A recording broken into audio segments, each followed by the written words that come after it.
ছাত্র রাজনীতির যে গুণগত পরিবর্তন, ছাত্র শিবির সবসময় সেটার জন্য কাজ করে আসছে।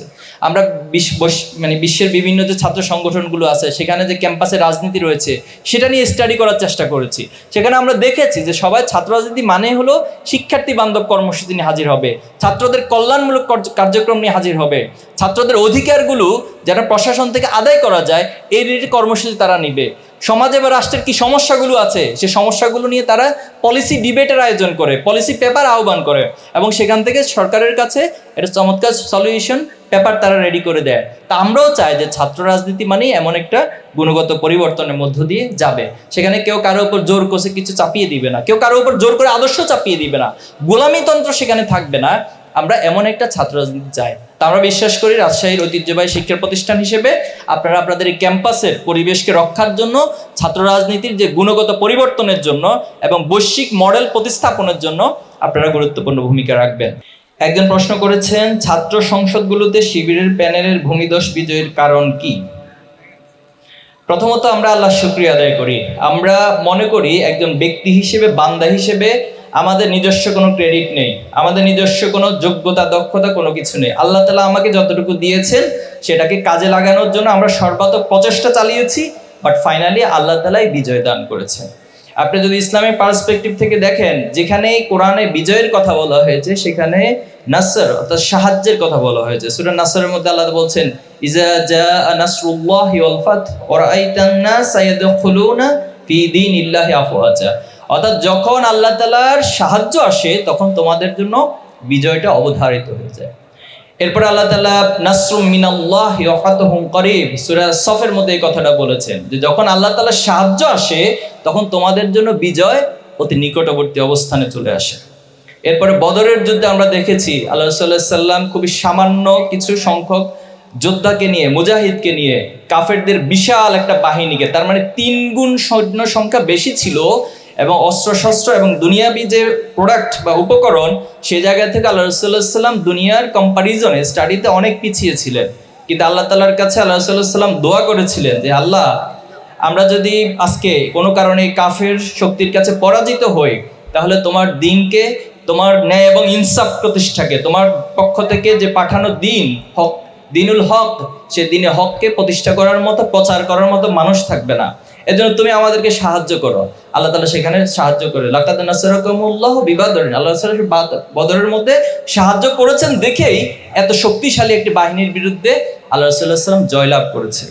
আমরা যদি জুলাই এবং আগস্টকে লক্ষ্য করি, জুলাই এবং আগস্টে আমরা কি নিয়ে লড়াই করেছি? কারো হাতে সর্বোচ্চ একটা লাঠি ছিল। আবু সাইদের যে আইকনিক চরিত্র বা আইকনিক যে সাইনটা সেখানে কি ছিল? এভাবে বুক প্রসারিত করে দিয়েছিল আর হাতে সামান্য একটা লাঠি ছিল। কিন্তু তার বিপরীত পক্ষে কি ছিল? বিপরীত পক্ষে ছিল দুনিয়ার সকল আধুনিক মরণাস্ত্রগুলো ছিল, স্নাইপারের গুলি ছিল, শটগানের গুলি ছিল। এভাবে করে আমরা যদি চিন্তা করি, পুরো একটা রাষ্ট্রযন্ত্রকে খুনি হাসিনা এই সমাজের ছাত্রদের প্রজন্মের বিরুদ্ধে দাঁড় করিয়ে দিয়েছিল। কিন্তু আল্লাহ তাআলা আমাদেরকে সাহায্য করেছিলেন। আল্লাহ সাহায্যের কারণে যে খুনি হাসিনাকে বিগত 15 বছর এই সমাজের রাজনৈতিক দলগুলো থেকে শুরু করে প্রত্যেকটা জায়গা থেকে চেষ্টা করা হয়েছে তার যে অন্যায় সেটার প্রতিবাদ করার এবং তার পতন ঘটানোর জন্য, কিন্তু পারে নাই। আমরা একটা পর্যায়ে এসে দেখেছি আল্লাহ তাআলার সাহায্যের মধ্য দিয়ে সেটা এই সমাজের যুবকরা, এই সমাজের ভাইয়েরা, বোনেরা, বৃদ্ধ থেকে শুরু করে শিশু পর্যন্ত সবাই আবাবিল পাখির মতন হয়ে গিয়েছিল। আপনারা জানেন আবাবিল পাখির একটা ঘটনা আছে সূরা ফিলের মধ্যে। সেখানে আল্লাহ তাআলা বলেছেন, দেখিয়েছেন সে প্রেক্ষাপটে যে যখন কাবাগর ধ্বংস করে দেওয়ার জন্য চেষ্টা করা হলো তখন আল্লাহ তাআলা তার আসমানি যে সাহায্য তার মধ্য দিয়ে কাবাগরকে রক্ষা করেছিলেন। তো এই প্রেক্ষাপটগুলো বলার উদ্দেশ্য একটাই, আমরা মানবীয় জায়গা থেকে কখনোই নিজের কোনো অর্জনকে নিজের কৃতিত্ব মনে করি না, বরং আল্লাহ তাআলা আমাদেরকে সাহায্য করেন দেখেই আমরা সেটা করতে পারি বলে মনে করি। এখন আসেন, আল্লাহ তাআলা সাহায্য কি এমনি এমনি করে? কারো কেউ ঘরে বসে আছে, কেউ একজন বললেন যে ভাই আমি তো কোনো পড়াশোনা কোনো কিছু করব না, ইনশাল্লাহ ফাইনাল পরীক্ষাতে আশা করি আল্লাহ তাআলা সাহায্য সব আমার উপর নাজিল করবেন, ঢেলে দিবেন। তাহলে এটা হচ্ছে একটা বোকামির কাজ। আল্লাহ রাসূল সাল্লাল্লাহু আলাইহি ওয়াসাল্লাম বলেছেন তোমার দায়িত্ব, কর্তব্য হচ্ছে তোমার কাছে যদি কোনো ঘোড়া থাকে, ঘোড়াকে আগে কোনো রশি দিয়ে, দড়ি দিয়ে বাঁধো, বাঁধার পরে এরপরে তুমি আল্লাহ তাআলার উপর তাওয়াক্কুল করো। একটা হাদিস আছে যে সকালবেলায় যে পাখিগুলো বের হয়ে যায়, আপনারা জানেন যে সকালবেলা পাখি বের হয় খালি পেটে। তো তো এখানে রিজিক সম্পর্কে একটা হাদিসে বলা হচ্ছে যে কেউ যদি আল্লাহর উপর তাওয়াক্কুল করার মতো তাওয়াক্কুল করে, তাহলে সকালবেলায় ও পাখি যেভাবে করে খালি পেটে বের হয়ে যায়, আবার সন্ধ্যাবেলায় তাকে তার খাবার নিয়ে চিন্তা করতে হয় না, সে ভরা পেট। এটা ডিপেন্ড করবে তার দৃষ্টিভঙ্গির আলোকে। রাজশাহী কলেজে ছাত্র সংসদ গঠিত হলে শিবির সমর্থন করে কিনা? আচ্ছা, তা আপনারা কি চান ছাত্র সংসদ হোক? চান? বোনেরা চান না? আপনারাও চান? কে কে চান রাজশাহীতে ছাত্র সংসদ নির্বাচন হোক রাজশাহী কলেজে? হাত তুলুন। ও, আপনারাও আছেন? আচ্ছা, ঠিক আছে, ওকে। তাহলে যদি আপনারা থাকেন তাহলে আপনাদের সাথে সমর্থন জানিয়ে আমরাও হাত তুললাম। আমরাও চাই যে রাজশাহী কলেজে ছাত্র সংসদ নির্বাচন হোক। একটা ক্যাম্পাসে ছাত্রদের প্রাণের দাবি কি? ছাত্র শিবির সবসময় সেটাকেই মূল্যায়ন করে থাকে।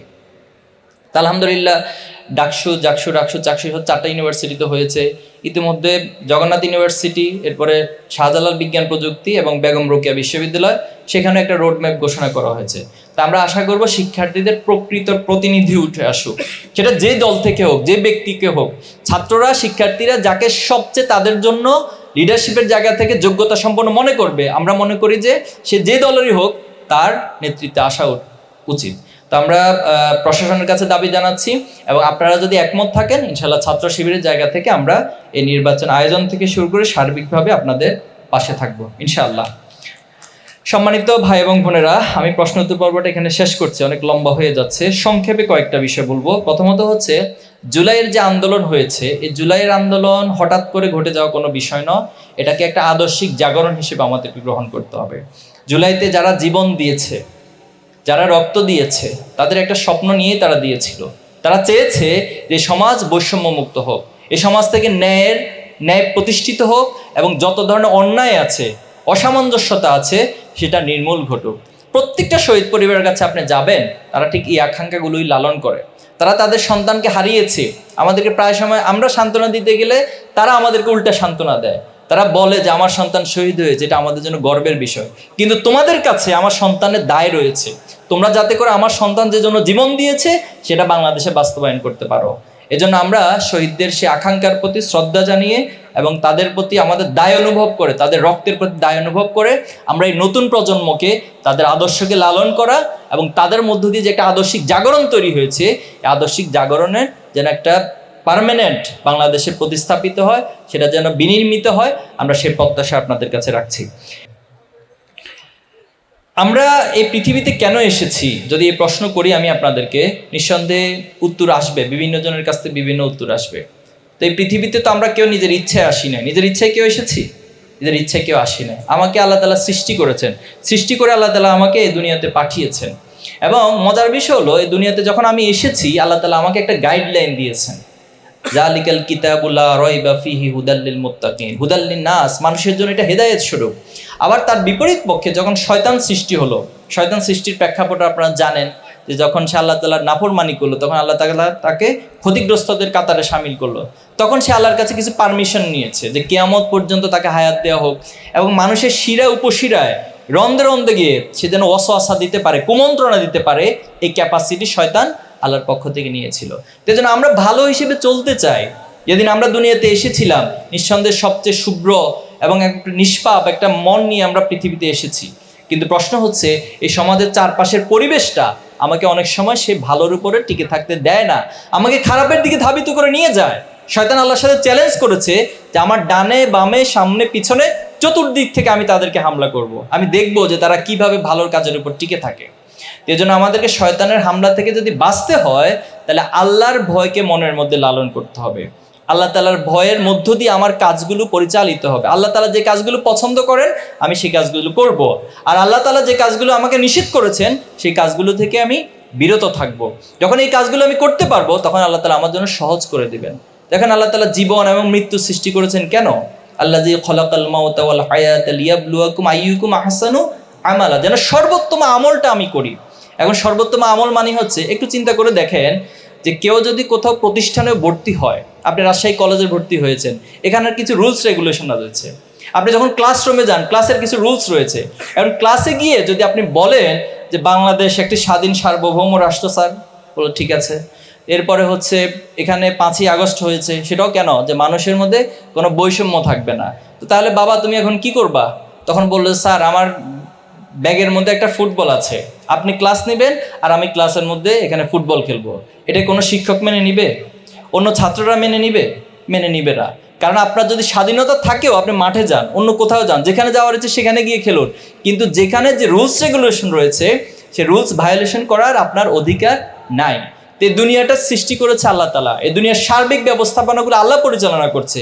তাহলে আল্লাহ আমাকে যে গাইডলাইন দিয়েছে সেই গাইডলাইন যদি আমি ফলো না করি, সেই রুলস যদি ফলো না করি, তাহলে সেটা নিঃসন্দেহে আল্লাহর নাফরমানি হয়। আর আল্লাহ তাআলার নাফরমানি যদি আমরা করি তাহলে সেটাই মূলত শয়তানের ওয়াসওয়াসাতে আমরা প্ররোচনা পা দিলাম, এবং এর মধ্য দিয়ে আমাকে একটা ক্ষতিগ্রস্তদের কাতারে সামিল হতে হবে। এজন্য আমরা আপনাদের প্রতি অনুরোধ করব, প্রকাশ্যে গোপনে সকল অবস্থায় আমরা আল্লাহকে ভয় করে চলবো। পারবো তো ইনশাআল্লাহ? একটু চিন্তা করেন তো, আমার বাবা কি সারাদিন আমাকে পাহারা দিয়ে রাখা সম্ভব? আমার মা সারাদিন আমাকে পাহারা দিয়ে রাখতে পারবে? আমার শিক্ষক দায়িত্বশীল কেউ তো সারাদিন পাহারা দিয়ে রাখতে পারবে না। কিন্তু আমার মনের মধ্যে যদি আল্লাহর ভয় থাকে, তাহলে আমার দ্বারা প্রকাশ্যে গোপনে কোনো পাপ কাজ, কোনো অন্যায় কাজ, কোনো অশ্লীল কাজের সাথে সম্পৃক্ত হওয়াটা সম্ভব নয়। এই জন্য আমরা আল্লাহকে ভয় করবো, এবং আল্লাহ তাআলা সবসময় আমাকে দেখছেন, এই অনুভূতি আমরা মনের মধ্যে লালন করবো। আমরা বিশ্বাস করি তো আল্লাহ আমাদেরকে সবসময় দেখেন। শুধু দেখেনই না, আমরা অন্তর দিয়ে কি ভাবি, আল্লাহু আলিমুম বিজাতিস সুদূর, বান্দা তার অন্তরে কি ভাবনা, কি চিন্তা করে, তার মন মস্তিষ্ক, তার চিন্তার রেখাপাত কোথায় থেকে কোথায় যায়, সব কিছু আল্লাহ তাআলা বুঝেন। এবং কাল কিয়ামতের মাঠে এই সব কিছুর জন্য আমাদেরকে জবাব দিতে হবে। এই জবাবদিহির অনুভূতি যত আমরা লালন করতে পারবো, তত বেশি আমরা বিশ্বাস করি যে আপনি নিজেকে আল্লাহর গোলাম হিসেবে পরিচালনা করাটা সহজ হবে। ছাত্র শিবির সেই প্রত্যাশা রাখে। ছাত্র শিবির আপনার জন্য এই দুনিয়াতে সবচেয়ে ভালো সফল মানুষ হিসেবে নিজেকে প্রতিষ্ঠা করবেন। আমরা এই মেসেজ দিতে চাই, আপনার নিজের যত যোগ্যতা দক্ষতা রয়েছে এর মধ্যে দিয়ে আপনি নিজেকে তুলে ধরবেন, এবং আমরা যেটা আমাদের ভীষণে বলেছি, সৎ, দক্ষ এবং দেশপ্রেমিক হিসেবে গড়ে ওঠা। আপনার মধ্যে সততা থাকতে হবে। শুধু সততা দিয়ে আপনি দেশকে পরিচালনা করতে পারবেন না, এই রাষ্ট্রে বড় ভূমিকা রাখতে পারবেন না। এই জন্য আপনার দক্ষতা প্রয়োজন। আপনার প্রত্যেকটা জায়গায় এক্সপেরিয়েন্সড হয়েতে নিজের দক্ষতাকে, স্কিলকে অনেক বেশি সামনে অগ্রসর করবেন, এবং এর মধ্য দিয়ে আপনি সমাজে একদম ফ্যাক্টর হবেন। আপনার এই ফ্যাক্টর হওয়াটা সমাজে মূলত ন্যায় এবং ইনসাফ প্রতিষ্ঠার জন্য। আপনার ফ্যাক্টর হওয়াটা মূলত সমাজে অন্যায় না, দুর্নীতির জন্য না। আপনার এই ফ্যাক্টর হওয়াটা সমাজে ন্যায় এবং ইনসাফ প্রতিষ্ঠার জন্য। আর দেশপ্রেমের বিষয়গুলো আমরা দেখেছি বিগত সময়ে, নানানজন নানান কার্ড দিয়ে দেশপ্রেমের কথা বলেছে। একদিকে দেশপ্রেমের কথা বলেছে আর দেশকে পার্শ্ববর্তী রাষ্ট্রের কাছে বিক্রি করে দিয়েছে। একদিকে দেশের প্রেমের কথা বলেছে, আর একদিকে বেগম পাড়ায় কানাডায় নিজেদের অর্থ সম্পদের বিশাল মানে সেখানে পাহাড় তৈরি করেছে। কাদের টাকা সেটা? এই সমাজে মানুষের টাকাগুলো নিয়ে গেছে। তাহলে এমন দেশপ্রেম আমরা চাই না। আমরা মূলত এমন দেশপ্রেম চাই যে দেশপ্রেমের সাথে সততা থাকবে। সততা মূলত তার গাইডলাইন দিবে যে এর মধ্যে দিয়ে তোমার দেশপ্রেমের প্রমাণ দিতে হবে। আর দক্ষতা সবকিছুর মধ্য দিয়ে আমরা চাই যে বাংলাদেশ একটি সমৃদ্ধ বাংলাদেশে গড়ে উঠবে।